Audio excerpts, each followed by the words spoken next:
2017ஆம் ஆண்டு இந்த நிதி அமைச்சர் நிர்மலா சீதாராமன் இங்க டோரா போட்டு கேம்ப் போட்டாங்க. எதுக்கு?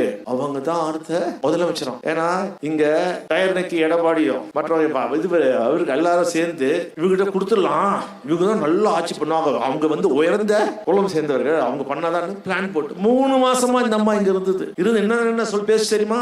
நீட் இந்த ஆண்டு வராதுன்னு. நான் அவருக்காக தெரியல உங்களுக்கு யாரெல்லாம் கொஞ்சம் சிந்தித்து பார்த்துக்கிட்டா நீட் இந்த ஆண்டு வராதுன்னு சொன்ன அமைச்சர் யாருன்னா அது நிர்மலா சீதாராமன் தான். ஆசைப்பட்டு வந்துச்சா, பருப்பு வேகல, பருப்பு வேகாம திருப்பி அங்க ஒன்றிய அமைச்சரா போச்சு. போனதுல இருந்து தமிழ்நாட்டுல எவ்வளவு பாசம் தெரியுமா? அது பூர்வீகம் தமிழ்நாடு. கேட்டா நமக்கு பெருமையா இருக்கும். இந்த அம்மா தமிழ்நாட்டில் இருக்கு. நல்லா ஞாபகம் இருக்கும், கமலா ஹாரிஸ்னு ஒரு அம்மா வைஸ் பிரசிடென்ட் நினைச்சு உடனே அவங்க சொந்த ஊர்ல அவங்க மக்கள் எல்லாம் ஐயோ எங்க ஆத்து பொண்ணுப்பா அதான்ப்பா ஜெயிக்க போகுது, அதான் ஜெயிக்க போகுது, கடைசியில கவுத்துக்கிட்டு வந்துருச்சு. அது ஒருத்த கூட காயே பிறக்கல. அந்த பொண்ணு இங்க இருக்கும் போது யாரும் திரும்பி கூட பார்க்கல. என்ன அதே மாதிரி என்னம்மா தமிழ்நாட்டு பொண்ணுப்பா, தமிழ்நாட்டுக்கு பொண்ணுக்கு மரியாதை. தமிழ்நாட்டுக்காக நீ என்னமா பண்ண?